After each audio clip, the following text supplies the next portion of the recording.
Geografia Bíblica.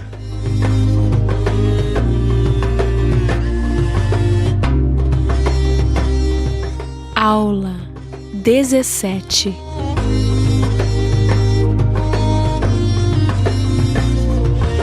Cultura e costumes dos judeus.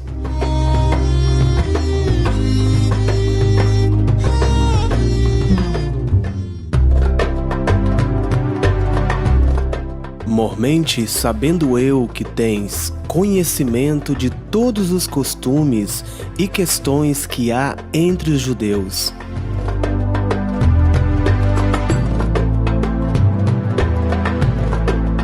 De todos os povos descritos pelos escritos sagrados, os judeus são os que ocupam proeminência, pois basicamente as narrativas bíblicas estão construídas alicerçadas pela história desse povo. Conhecer melhor a cultura judaica nos auxiliará grandemente na compreensão de certas narrativas bíblicas, bem como nos dará melhor esclarecimento e coerência na interpretação bíblica.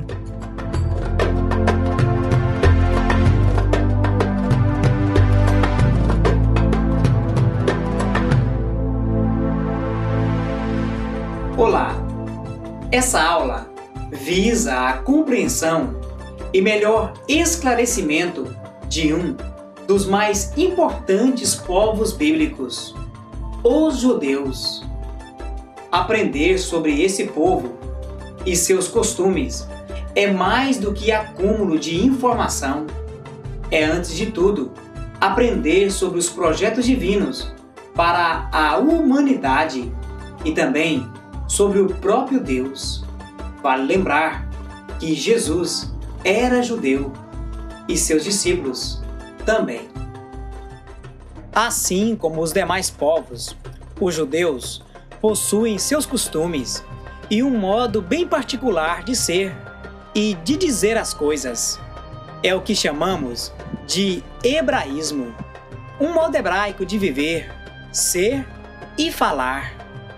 É justamente o desconhecimento do hebraísmo o responsável pelos inúmeros erros de interpretações bíblicas.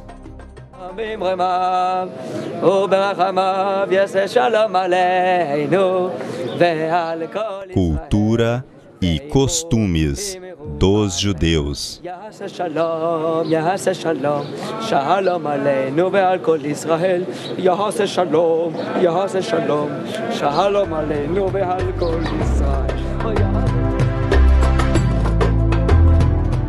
A família judaica.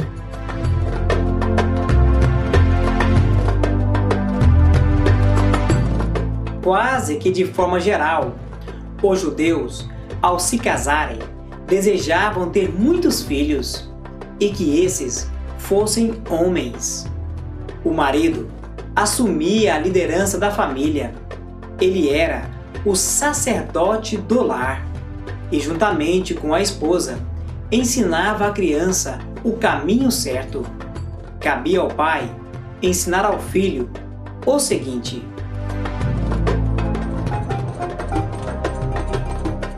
a lei, a circuncisão, apresentá-lo a Deus redimindo-o, achar-lhe uma esposa, instruí-lo nos costumes judaicos, ensinar-lhe uma profissão.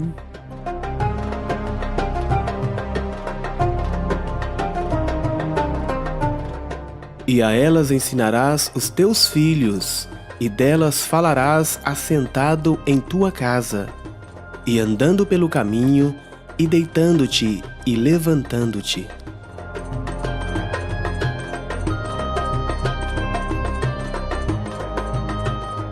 Entre os judeus, o pai que não cumprisse com o seu dever e sustentasse adequadamente sua família era culpado de ofensa grave.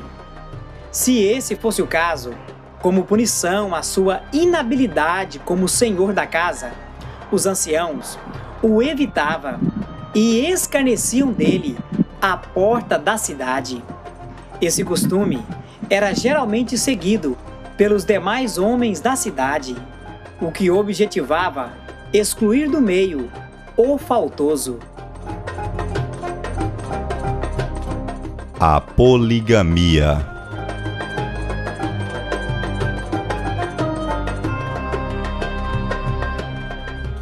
No geral, os judeus praticavam a poligamia, embora essa nunca tenha sido a vontade de Jeová.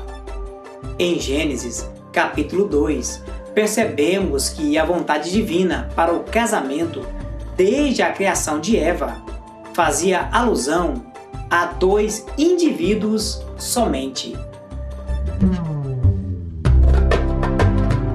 Portanto, deixará o homem o seu pai e a sua mãe, e apegar-se-á à sua mulher, e serão os dois uma só carne.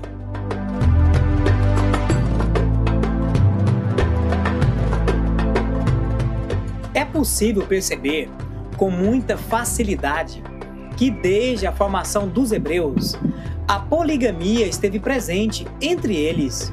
Desde os antigos patriarcas aos grandes líderes e reis, essa prática se tornou comum entre o povo eleito. E o que é notório também é o fato de que, por causa desse mal, as famílias sofriam grandemente. Disputas frequentes, contínua rixa doméstica, imprecações dirigidas aos filhos pelos pais e vice-versa, e etc., eram comum entre os hebreus. Tudo isso por causa da poligamia. Se um homem não se via em condição financeira para contrair um segundo casamento, ele geralmente optava por comprar uma escrava. Nesse caso, a segunda esposa era tida por inferior à primeira. Isso também ocorria em casos em que uma das esposas não podia ter filhos. No caso dos reis, o obstáculo financeiro não era problema para se possuir uma segunda esposa. Geralmente, se casavam com rainhas de outros reinos por estratégias políticas.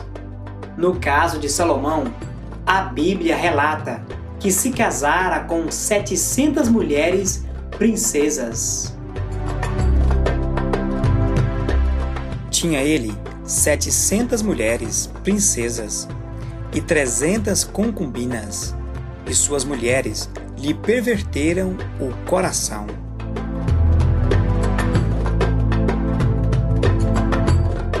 A esposa.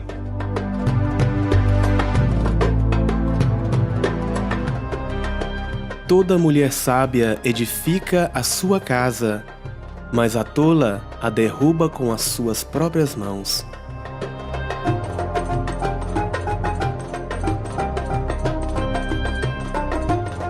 Uma mulher, ao se casar, assumia muitas responsabilidades e, sob orientação do marido, educava os filhos e deveria esforçar-se para alegrar o coração do esposo.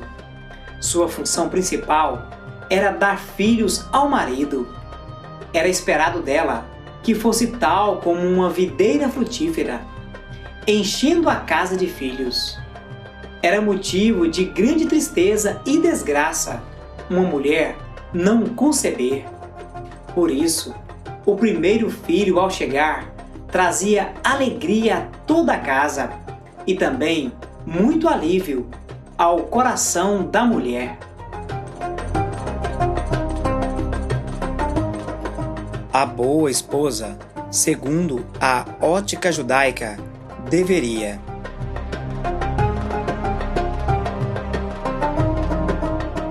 dar muitos filhos ao marido, cuidar da casa, das refeições e roupas, amamentar o filho até a idade de 2 ou 3 anos, ajudar o marido no campo.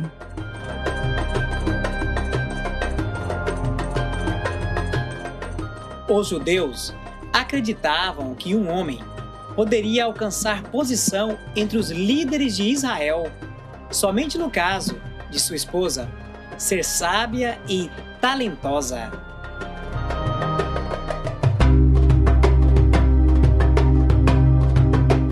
Cultura e costumes dos judeus.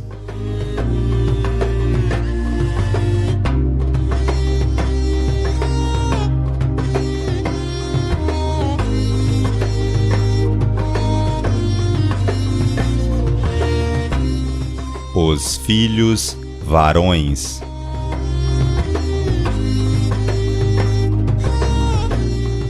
Filho meu, guarda o mandamento de teu pai, e não deixes a lei da tua mãe.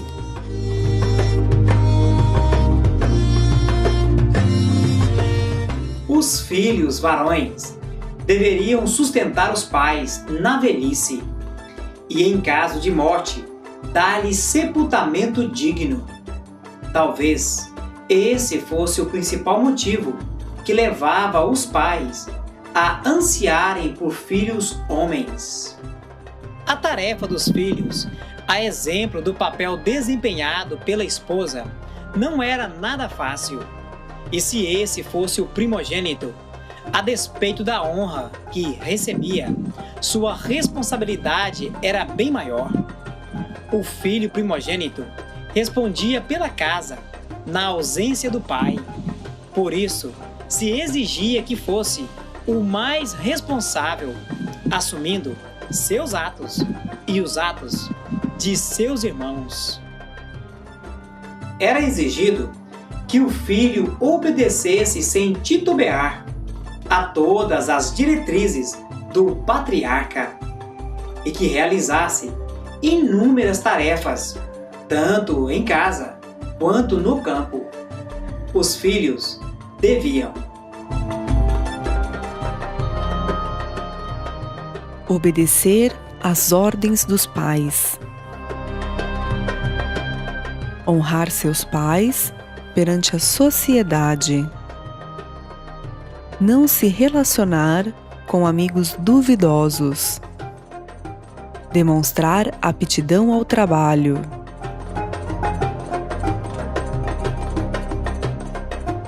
honra a teu pai e a tua mãe, para que se prolonguem os teus dias na terra que o Senhor teu Deus te dá.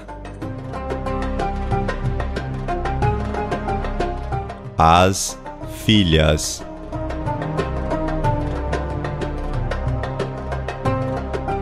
Muitas filhas têm procedido virtuosamente, mas tu és, de todas, a mais excelente.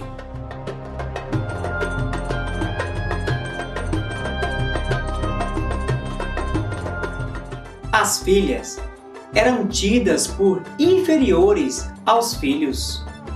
Alguns pais as consideravam como fardos.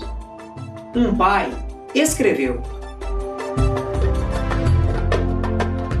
O pai vela pela filha, quando nenhum homem sabe, e o cuidado dela tira o sono, quando ela é jovem, para que não deixe passar a flor da idade, não deixe de casar, e sendo casada, para que não seja odiada, em sua virgindade, para que não seja violada e se engravide na casa do pai, ou tendo marido, para que ela não se comporte mal, e quando casada, para que não seja estéril.